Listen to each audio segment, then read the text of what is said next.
नमस्कार, मी श्रीमती ज्योती देवचंद तेलंगे, साहित्यरत्न अनुभव साठे विद्यालयात 2006 पासून मी अध्यापनाचं काम करत होते आणि करत आहे। त्यानंतर मला शिक्षणाधिकाऱ्यांनी 14/1/2022 मध्ये मला प्रभारी काम करण्याचं अप्रूव्हल दिलं आणि त्यानुसार मी आज तागायत मुख्याध्यापक पदाचे कारभार एकदम अत्यंत सुरळीत प्रामाणिकपणे पार पाडते।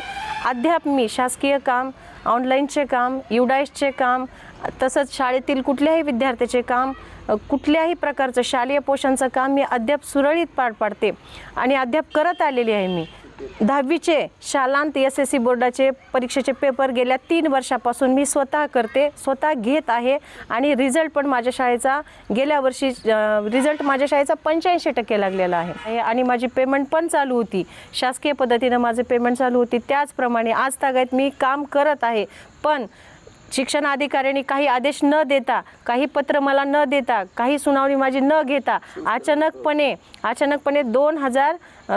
जून 2024 बिल मी काढलेलं आहे। त्याच्यानंतर 2024 जुलैपासून माझी पेमेंट अनधिकृतपणे शिक्षण अधिकाऱ्यांनी बंद केलेली आहे आणि बंद केल्यामुळे माझ्या लेकरांवर किंवा माझ्या कुटुंबावर उपासमारीची वेळ आलेली आहे। अतिशय संकट माझ्या जीवनावर आलेलं आहे आणि मी इतक्या बिकट परिस्थितीतून चालत आहे। तरी पण मी शालेय शिक्षण विद्यार्थ्यांचं नुकसान होऊ नये त्यासाठी मी आज तागायतपर्यंत साहित्यरत्न अनुभव साठे विद्यालयाची शाळा आज तागायतपर्यंत मी चालू आणि सुरळीत ठेवलेली आहे। आणि याच्यामुळे मी सर्वांना कळकळीची विनंती करते की सर्व प्रशासनाने माझ्याकडे लक्ष द्यावा आणि मला न्याय द्यावा, कारण मी एक मागासवर्गीय महिला आहे हे समजून घ्यावा। तशाच प्रकारे मी ऑफिसमध्ये माझे शैक्षणिक ऑफिशियल विद्यार्थ्यांच्या अपराडीचे काम करत असताना मी एकदम बेसावधपणे होते, शिक्षक वर्गावर होते। अचानकपणे सेवामुक्त मुख्याध्यापक 4 ते 5 लोकांचा घेराव घेऊन ऑफिसमध्ये अचानकपणे घुसले आणि मला शिवीगाळ केली। त्यांनी माझ्या टेबलावरचे कागद अस्तव्यस्त फेकले